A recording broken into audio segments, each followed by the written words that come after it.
All good things must come to an end, even your project. This video explains the steps you need to go through as you get into the last stage, project closure. Most of these activities will help the organization or the project environment, but stay around to the very last recommendation because it's a powerful one that will help you personally to land future projects. I'm Stuart Taylor and I make project management videos. If that's your thing, make sure to subscribe. One of the characteristics of a project is that it has a start and an end. It doesn't just keep rumbling on endlessly, and as we've demonstrated such control throughout the life of the project, it would be quite negligent now to not exercise the same control all the way through to the end. After all, everything we do in project management exists for a good reason, and this applies to the steps that take place in project closure too. During the project closure, you're going to carry out a number of important activities. So let's go through them. You're going to hand over any project outputs that haven't already been handed over. This is a transaction, but it's not the same as just chucking your neighbour's ball back over the fence.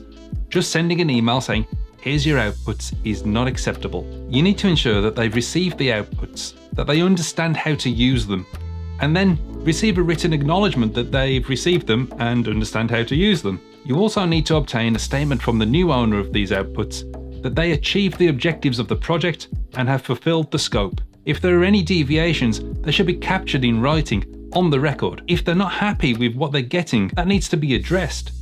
It's not good for the outputs of the project to be in dispute at this stage, but addressing it now will be far less damaging than ignoring the situation. I will make a video about dealing with these sorts of situations and how to resolve these disputes at some point in the future, so keep an eye out for that. During project closure, you'll need to close or transfer any open risks, issues, and actions. The transfer of these items needs to be on the record, and you'll need to have the approval of whoever you're transferring them to. I'll be honest with you, this part worries me more than any of the other activities in project closure. I know that many organizations just aren't very good at dealing with risks, and they're likely to just sit in some manager's inbox and not be thought about again until it's too late. If your organization has a risk department or a team, go and chat with them about their expectations. Keep them in the loop as the risks are being transferred from the project to the organization, and also try to keep in mind that what's often the case with risk team members is that they've come up through the business and not through the project environment,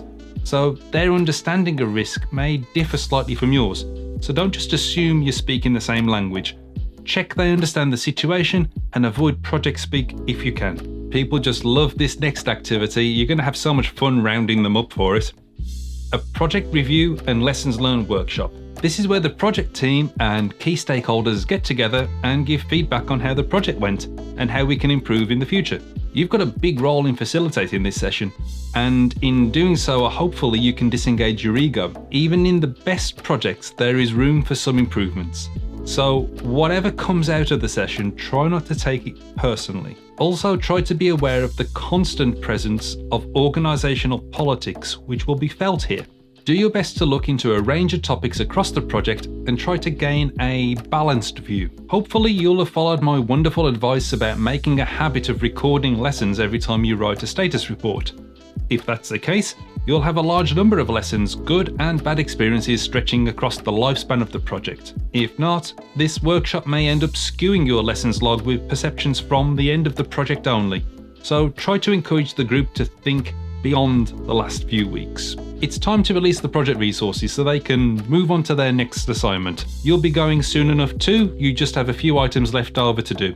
Don't worry though, we're nearly there. Has the project paid all of the suppliers yet? It could get really messy if payments aren't made whilst the project's open, depending on the nature of your organization's financial practices. So try to tie up these activities as neatly as you can. There's an opportunity here too. You can always make a call to the suppliers to check that they've received payment or to notify them that you've approved payments. But use that moment to thank them for their contribution to the project.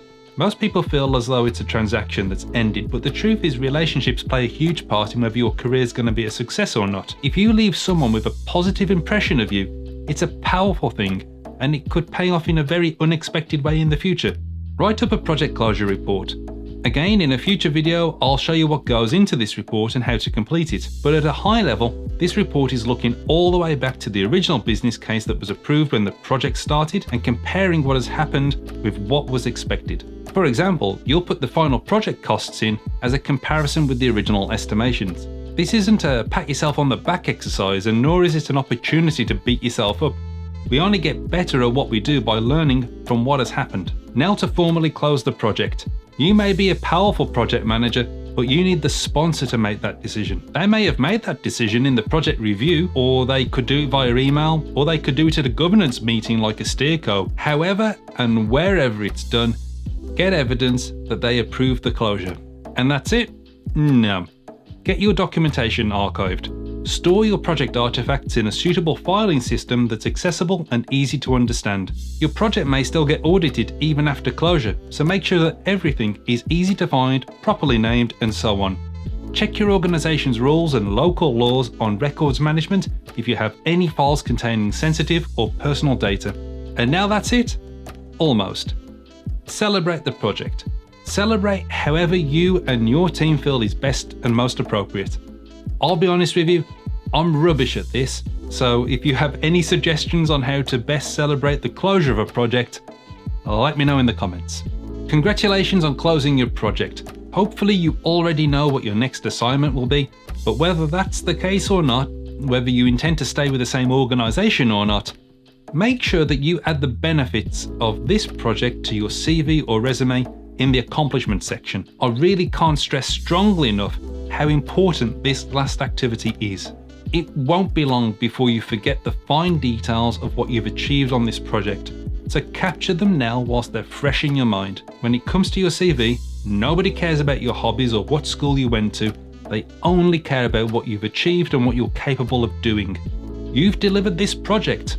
Quite an achievement, so write it down now, because these details may be responsible for landing your next assignment, getting a new job, or propelling you up the career ladder to a more senior role. Do it now and thank me later.